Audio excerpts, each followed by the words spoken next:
Versus all. क्या पूरी दुनिया अब ट्रंप के टैरिफ टेरर के खिलाफ एकजुट हो सकती है? इसके बड़े संकेत मिलने शुरू हो गए हैं। अमेरिका के राष्ट्रपति डोनाल्ड ट्रंप ने दुनिया को झकझोर रखा है। ट्रंप के फैसले और बयान से दुनिया की अर्थव्यवस्था में आंधी पैदा हो रही है और इस आंधी में चीजें तहस नहस भी हो रही हैं। तो भारत के शेयर बाजार में कल तक जो जोश दिखा रहा था फार्मा सेक्टर, आज वहीं पर कोहराम मच गया। बाजार खुलने के साथ ही फार्मा शेयर्स में तेज बिकवाली हुई। मार्केट खुलने के कुछ ही मिनटों में फार्मा इंडेक्स क्रैश कर गया। निफ्टी फार्मा इंडेक्स करीब 5% गिर गया।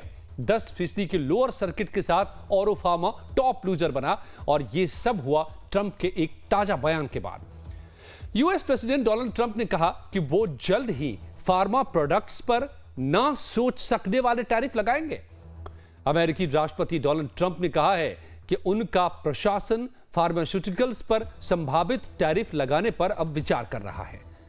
राष्ट्रपति ट्रंप ने एयरफोर्स वन में पत्रकारों से बात करते हुए कहा कि मुझे लगता है कि फार्मा में टैरिफ उस स्तर पर आने वाला है जो आपने कभी नहीं देखा होगा, देखने को नहीं मिला होगा। ट्रंप ने कहा कि हम फार्मा को एक अलग कैटेगरी के रूप में देख रहे हैं। हम इसकी घोषणा निकट भविष्य में करेंगे, दूर भविष्य में नहीं, यानी कि जल्दी करेंगे। और ट्रंप के इसी बयान के बाद भारतीय शेयर बाजार में फार्मा सेक्टर आज क्रैश हो गया। कई एक्सपर्ट्स कहते हैं कि ऐसा लगता है कि ट्रंप रोज सुबह सुबह गुस्से में उठ रहे हैं। शायद उनके घर शनि का प्रकोप है और वो पूरी दुनिया को परेशान कर रहे हैं। ट्रंप खुद भी डूबेंगे और सबको ले डूबेंगे। और अब यही वजह है कि दुनिया भी अब पलटवार करने पर आमादा है। अमेरिकी राष्ट्रपति डोनाल्ड ट्रंप द्वारा 2 अप्रैल 2025 को जो रेसिप्रोकल टैरिफ घोषित किया गया है, उसके जवाब में अब चीन ने भी कड़ा रुख अपना लिया है। अमेरिका से आयातित सभी वस्तुओं पर 34% अतिरिक्त शुल्क लगाने की घोषणा कर दी है और यह टैरिफ 10 अप्रैल से लागू भी हो जाएगा। चीन के वित्त मंत्रालय ने इस कदम को अमेरिका के हालिया टैरिफ का जवाब बताया है और इसके वैश्विक व्यापार युद्ध की संभावना इसके बाद बढ़ गई है। अमेरिकी राष्ट्रपति ट्रंप ने पहले चीनी उत्पादों पर 20% टैरिफ लगाया था। इसके बाद 2 अप्रैल को उन्होंने इसके बढ़ा करके 34% कर दिया और ऐड किया और जिसके बाद कुल टैरिफ चीन के खिलाफ 54% तक बढ़ गया। तो अमेरिकी टैरिफ से नाखुश चीन ने एक बड़ा फैसला और किया है। उसने घोषणा की है कि वो अमेरिका को रेयर अर्थ मेटल्स के निर्यात पर अब लगाम लगाएगा। इसमें समारियम, गैडोलिनियम, टर्बियम, डिप्रेसियम, ल्यूटेटियम, स्कैंडियम और थीट्रियम जैसी अहम धातुएं शामिल हैं जो अमेरिका में इलेक्ट्रॉनिक्स और रक्षा उपकरण और कई उच्च तकनीकी के उद्योगों में इसकी जरूरत होती है और इस पर करीब करीब पूरी निर्भरता अभी भी अमेरिका की चीन पर ही है। तो ऐसे में दुनिया की अर्थव्यवस्था डूबेगी या फिर ट्रंप के टैरिफ से फैल रही इस अव्यवस्था से एक वैकल्पिक रास्ता सामने निकल कर आएगा? यह ऐसे सवाल है कि क्या दुनिया की अर्थव्यवस्था को लेकर के अब दुनिया के नेता एकजुट होंगे और अमेरिका के पैरेलल एक अलग रास्ता निकालने को लेकर के सामने आएंगे? ये अपने आप में इसके संकेत भी मिलने लगे हैं और यह भी बड़ा सवाल बन गया है। चीन ने इस पर काफी अहम टिप्पणी भी की है। चीन का कहना है कि ट्रंप का यह रवैया पूरी दुनिया की इकोनॉमी के लिए अच्छा नहीं है। चीन ने ट्रंप से अपील करते हुए कहा है कि आप जो कुछ भी कर रहे हैं उसे सोच समझकर विचार करके करिए। चीन की कम्युनिस्ट पार्टी के पूर्व सदस्य हैं वांग वेओ। उन्होंने कहा है कि इस मुश्किल वक्त में एशियाई देशों को एकजुट होकर काम करने की जरूरत है। वो कहते हैं कि अंत में अमेरिका का प्रभाव खत्म होगा और वो अकेला महसूस करेगा। और ऐसी कुछ चर्चाएं भी चल रही हैं कि चीन, दक्षिण कोरिया और जापान ने 5 साल में पहली बार अर्थव्यवस्था से जुड़ी बातें की हैं। वो फ्री ट्रेड एग्रीमेंट की बात को लेकर के तेजी भी दिखा रहे हैं। इसका प्रस्ताव 10 साल पहले से ही रखा गया था, लेकिन बात नहीं हो रही थी, मगर अब इस पर फिर से बात होती दिखाई दे रही है और नए टैरिफ से उन्हें ऐसा करने के लिए अतिरिक्त प्रोत्साहन भी मिल रहा है। तो इस पर हम अपने एक्सपर्ट से बात करेंगे, समझेंगे कि क्या एक वैकल्पिक रास्ता उभरता बनता दिख रहा है। क्या अंडर करंट एक दुनिया में अब अमेरिका के खिलाफ आर्थिक मोर्चे पर उभरता दिख रहा है। लेकिन पहले देखिए कि ट्रंप के इस रेसिप्रोकल टैरिफ के ऐलान के बाद किस तरह दुनिया के शेयर बाजार में कोहराम मच गया है। 4 अप्रैल 2025 को जिस तरीके से ग्लोबल शेयर मार्केट में टैरिफ का जो ऐलान हुआ, तो किस कदर सभी ग्लोबल मार्केट के जो इंडेक्सेस हैं वो धराशायी हुए हैं, हम आपको इस आंकड़े के जरिए बताते हैं। आज और कल से आज तक अमेरिकी बाजार में क्या हुआ? डाउ जोन्स इंडस्ट्रियल एवरेज में करीब 4% की गिरावट आई है। बहुत बड़ी गिरावट मानी जाती है एक दिन में ये। इसके अलावा बाकी बाजारों का क्या है हाल? S&P 500 करीब 4.84% गिर गया। नैस्डैक कॉम्पोजिट में 6% की कमजोरी दिखाई पड़ी है। अब यूरोप की बाजार को देखिए। FTSE 100 में, यूके का है ये बाजार, 1.5% की गिरावट है। CAC 40 फ्रांस का ये शेयर मार्केट है, 3.4% की इसमें गिरावट दर्ज की गई है कल। डैक्स जर्मनी का जो शेयर मार्केट है वहां 3.1% की गिरावट है। पूरी दुनिया का यही हाल है। निकाई 225 ये जापान का एक शेयर मार्केट है, 2.36% की यहां भी गिरावट है। टॉपिक्स जापान में ही दूसरा शेयर मार्केट है, 2.69% की गिरावट है यहां भी। कॉस्पी दक्षिण कोरिया का है, ये 1.15% यहां पर शेयर बाजार में गिरावट देखी गई है। अब भारतीय बाजार में आज जो फार्मा सेक्टर टूटा तो सेंसेक्स भी 1.22% गिरा और 75,364 पर ये बंद हुआ है। और निफ्टी 50 में भी 1.49% की गिरावट आई, 22,904 पर ये बंद हुआ है। तो पूरी दुनिया में कह सकते हैं आप कि पूरे शेयर बाजार में कोहराम का आलम है। ये असर जो टैरिफ का टेरर दिखा रहे हैं एक के बाद दूसरे ट्रंप साहब, उससे पता चल रहा है। प्रसून शर्मा साहब इंटरनेशनल अफेयर्स एक्सपर्ट मेरे साथ जुड़ गए हैं और दूसरे मेहमान भी मेरे साथ जुड़ गए हैं। योगेंद्र कपूर साहब इकोनॉमिस्ट, बहुत बहुत स्वागत है आपका। पहले तो योगेंद्र कपूर साहब आपसे समझना पड़ेगा मुझे कि क्या ये जो कोहराम है पूरी दुनिया के शेयर मार्केट में वो फिलहाल दिखाई दे रहा है, लेकिन अब चीन ने तो विद्रोह भी कर दिया है, 54 का जवाब 34 से दिया है, तो क्या ट्रेड वॉर छिड़ गया? एब्सोल्युटली। देखिए, हमारे को एक दो चीजों को बहुत क्लियरली ये समझना है कि आज अगर हम वर्ल्ड जीडीपी के अंदर कंट्रीब्यूशंस देखें रिस्पेक्टिवली तो यह है, और या शेयर कहिए वर्ल्ड जीडीपी के अंदर सेकंड नंबर पे ऑफ कोर्स चाइना आता है और इंडिया का जो शेयर है वो मात्र 2.5% है ऑफ द वर्ल्ड जीडीपी। मेरा ये मानना है कि ट्रंप ने जो प्रोटेक्शनिस्ट मेजर्स जो लिए हैं, इससे जो इमीडिएट इम्पैक्ट आएगा, स्पेसिफिकली अगर मैं नेक्स्ट 12 मंथ्स के अंदर देखूं, वो हम ये देखेंगे कि जो वर्ल्ड की रेट ऑफ ग्रोथ है जीडीपी की, वो जो है फॉल करेगी, क्योंकि इसका इमीडिएट इम्पैक्ट जो है हर एक कंट्री की लेवल ऑफ कंजम्पशन पे आएगा। और उससे हम ये देखेंगे कि आने वाले टाइम के अंदर जो है, जो आप एक किसी के भी एक सिटीजन के किसी भी कंट्री के हाथ में जब आप ये देखेंगे कि उसके पास एक लोअर डिस्पोजेबल इनकम रहेगी, तो वो उसकी कंजम्पशन जो है वो फॉल करेगी।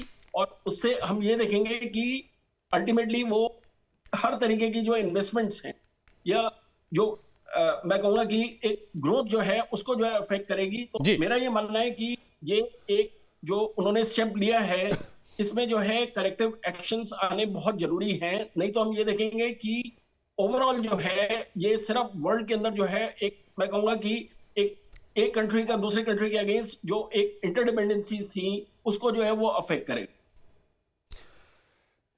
तो चीन का जवाब आपको लगता है कि इसके बाद और भी कंट्रीज, कनाडा भी इस तरह के कदम उठा रहा है और भी बहुत कंट्रीज इसकी बात कर रहे हैं, क्या ये टैरिफ वॉर की शुरुआत हम इसको मान सकते हैं? टैरिफ वॉर होने जा रहा है या फिर बात यहीं पर थम जाएगी?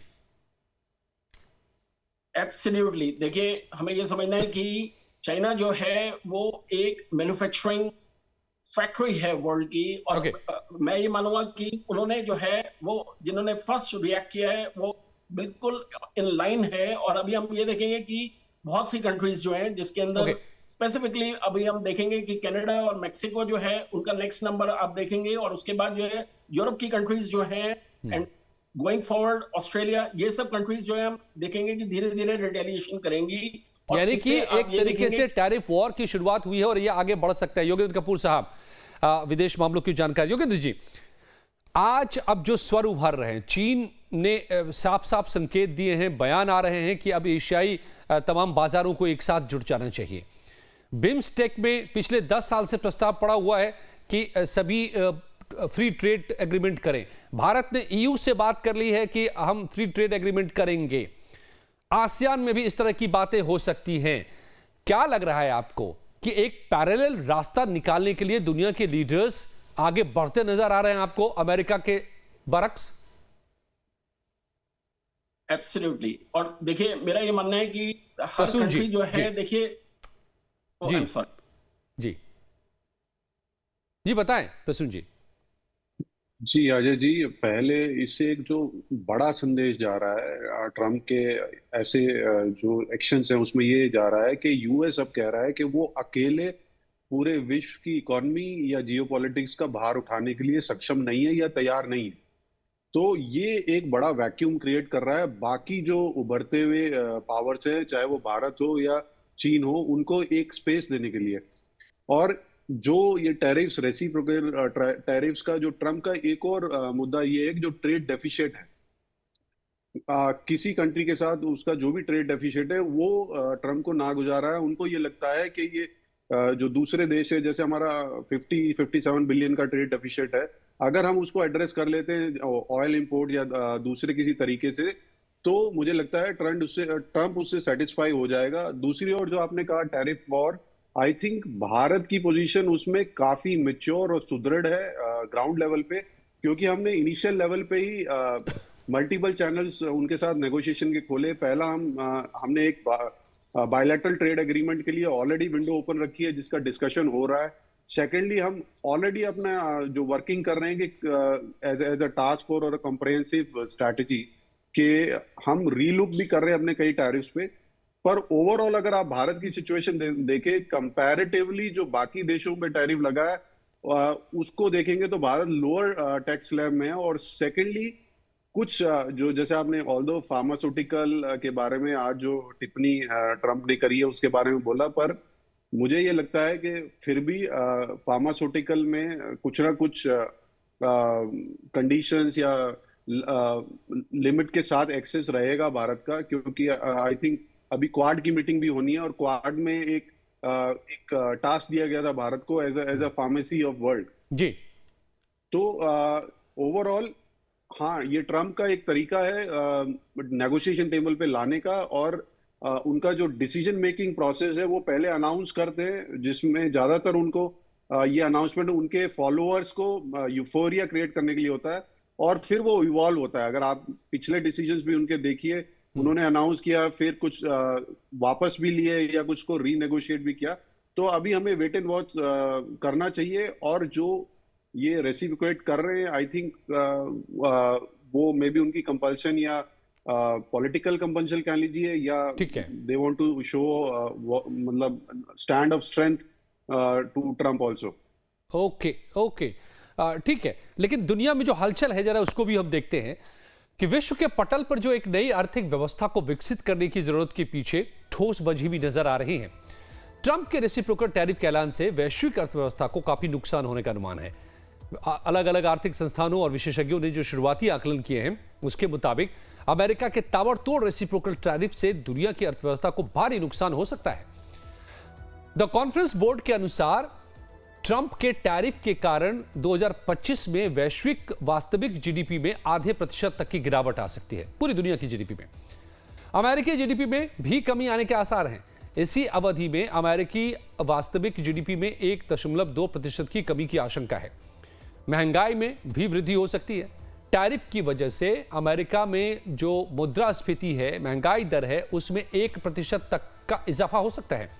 बेरोजगारी दर बढ़ सकती है। अमेरिका में भी लगभग 1.1 मिलियन यानी कि 11 लाख नौकरियां यहां जा सकती हैं लोगों की, और बेरोजगारी दर बढ़कर 4.7% पर पहुंच सकता है। बाजार पर भी इसका असर दिखाई दे रहा है। ट्रंप के टैरिफ की घोषणा के बाद से वैश्विक बाजारों में जिस तरह से नेगेटिविटी आई है, बाजार गिरे हैं, उसका पूरा ब्यौरा भी हमने आपको दिया है।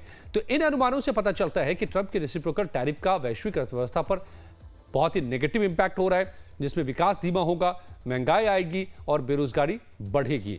अब ऐसे में प्रसून शर्मा साहब, ये बातें तो ट्रंप साहब को भी पता होंगी, उनके पास भी बहुत सारे इकोनॉमिस्ट हैं, वो खुद बिजनेसमैन हैं, जीवन भर उन्होंने बिजनेस ही किया है, तो भी क्यों ऐसा कर रहे हैं कि अमेरिका को भी नुकसान, दूसरों को भी नुकसान? क्या इरादा उनका समझ में आ रहा है? जी, वो उनका एक वर्क ऑफ स्टाइल कह लीजिए या वे ऑफ डिसीजन मेकिंग है कि वो पहले मतलब सेंसेशनल स्टेटमेंट्स देने या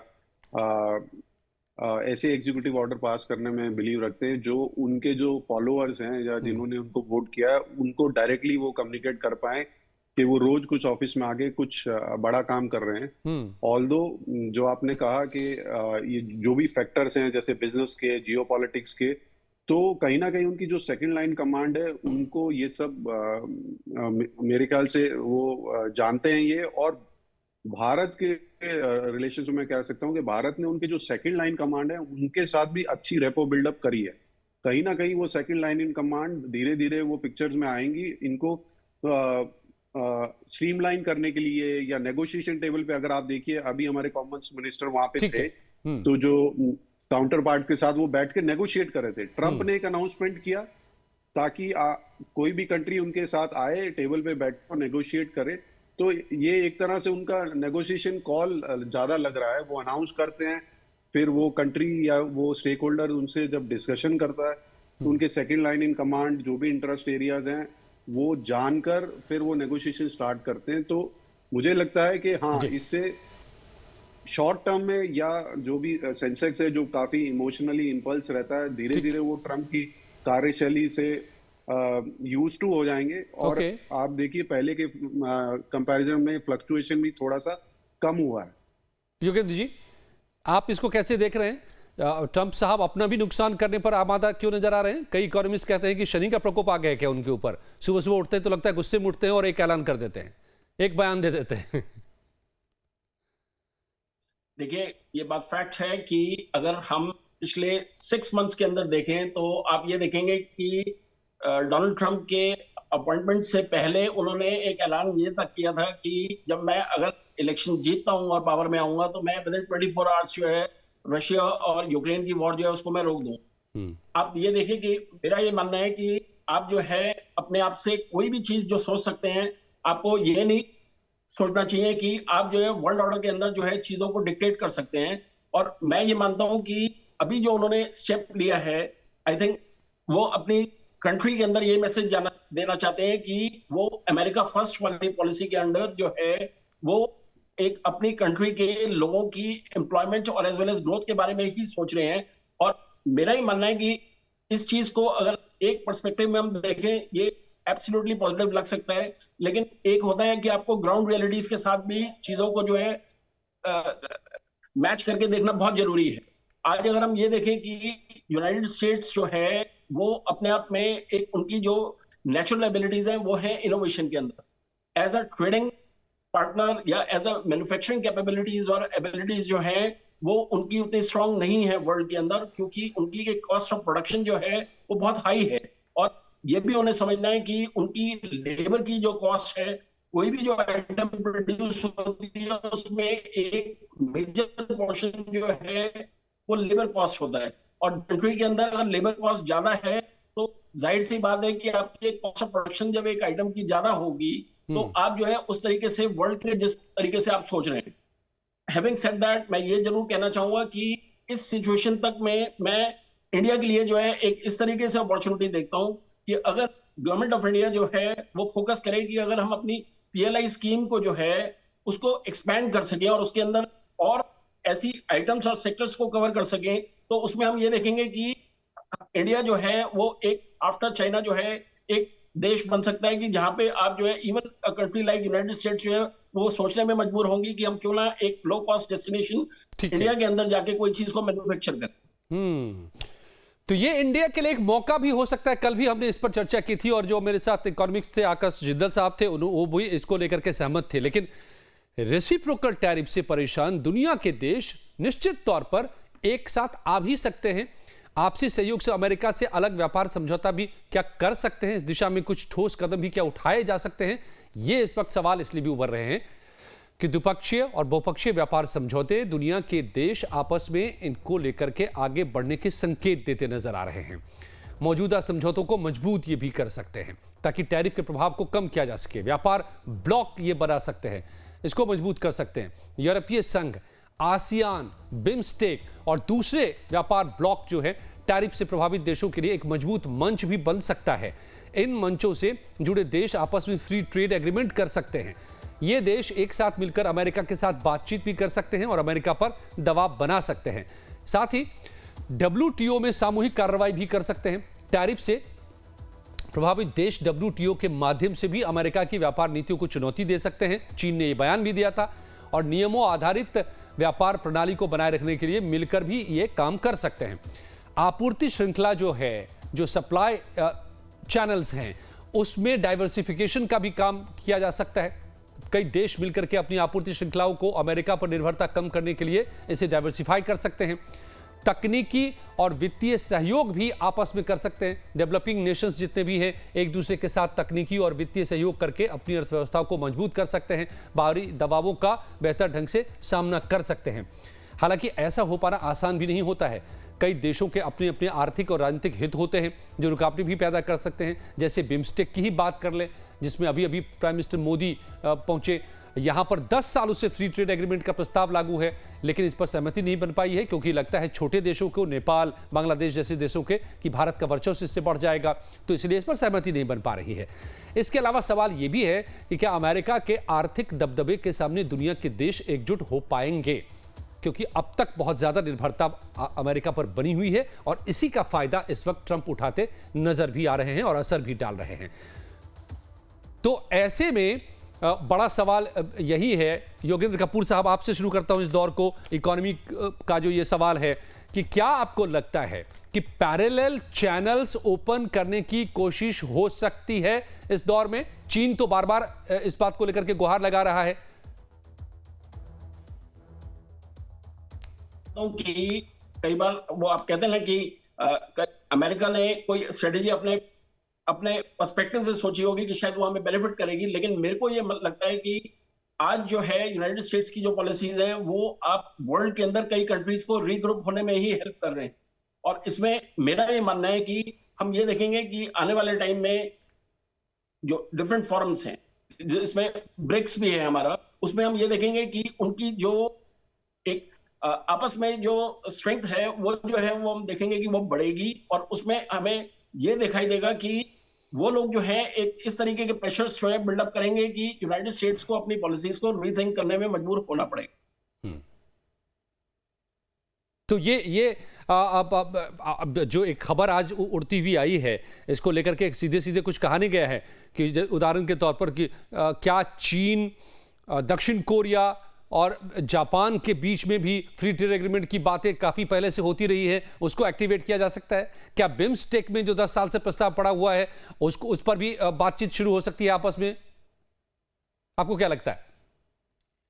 डेफिनेटली। मैं तो जैसा मैंने कहा कि मुझे ऐसा लगता है कि आज आप जो है एक प्लेटफॉर्म दे रहे हैं कंट्रीज को कि वो अपने इंटरेस्ट के हिसाब से जो है रीग्रुप करें और फिर वो भी अपने लिए जो है ऐसे चैनल्स देखें कि उनकी डिपेंडेंसीज जो है वो सिर्फ यूनाइटेड स्टेट्स में ना रहे और वो अपने लिए नई मार्केट्स जो है वो एक्सप्लोर करें। इस सब के बीच में योगेंद्र जी, एक क्या ये भी बड़ा है कि ये जो केओस एक पैदा हो रहा है, सप्लाई चैनल पूरी दुनिया के डिसरप्ट हो रहे हैं। अमेरिका ने चीन को इस तरह से बांधा है कि वो पिछले बैन में जो जिन कंट्री से होकर के अपने प्रोडक्शन को बढ़ा करके वहां तक पहुंच रहे थे, अब वहां वियतनाम से होते हुए वियतनाम पर भी पाबंदी लगा दी है, तमाम उन देशों पर पाबंदी लगा दी है। तो इस सब के बीच में भारत के लिए आपको अपॉर्चुनिटी भी नजर आ रही है, मौका भी उभरता नजर आ रहा है? एब्सोल्युटली। और अगर आप अभी, मैं ये जरूर शेयर करना चाहूंगा कि अगर हम कंपैरेटिव एनालिसिस करें कंट्रीज का कि जिनके ऊपर जो टैरिफ लगाए गए हैं, उसमें आप देखेंगे कि इंडिया जो है आज भी जो है बहुत बेटरली प्लेस्ड है against it's competitors like China हो, वियतनाम है, जो अपने आप में लो कॉस्ट डेस्टिनेशन थे जहां पे मैन्युफैक्चरिंग और अदरवाइज जो है जिनकी कैपेबिलिटीज और एबिलिटीज थी। तो मेरा ये मानना है कि हम ये देखेंगे कि इंडिया जो है उसके लिए ये एक अपॉर्चुनिटी बन के आया है। और अगर मैं ये मानता हूं कि हमारे डेमोग्राफिक डिविडेंड को हमें अगर इस टाइम एसेट में कन्वर्ट करना है तो ये इससे अच्छी अपॉर्चुनिटी नहीं हो सकती। इसमें सिर्फ जरूरी चीज ये है कि गवर्नमेंट एज वेल एज जो हमारा प्राइवेट सेक्टर है उनको जो है मिलकर काम करना है और उससे हम ये देखेंगे कि जो रेट ऑफ ग्रोथ है कंट्री का वो जो है फर्दर इंप्रूव होता नजर आए। तो सारी बातें छिपी हुई है और अक्सर कहा जाता है कि जो चुनौतियां हैं वो मौके भी लेकर आती हैं और इसीलिए ये जितनी मजबूरी दिखाई दे रही है, शायद ये उतना ही मौका भी बनकर उभर सकता है भारत के लिए भी। दुनिया के नेता अगर आप आपस में जुड़ पाते हैं तो दुनिया के लिए भी, और भारत कम से कम जिस तरीके से इसको हैंडल कर रहा है, जिस पेशेंस के साथ, बिना विद्रोह किए, बिना लड़े, बिना झगड़े, लेकिन अपने मौकों को, अगर वो जो मौके उभरते नजर आ रहे उसके तरफ कदम बढ़ाता है, तो ये भारत के लिए बड़ा मौका साबित हो सकता है, जो योगेश जी में बता रहे हैं। बहुत बहुत धन्यवाद मेरे साथ जुड़ने के लिए। तो इसमें बेशक इस वक्त उथल पुथल नजर आ रहा हो शेयर मार्केट में, या बेशक तमाम टैरिफ आपके हमारे सामने नजर आ रहे हों, लेकिन ये आखिरी बात नहीं है, इसके आगे फिर उम्मीद है। तो करते हैं इंतजार कि क्या क्या नतीजे सामने आते हैं।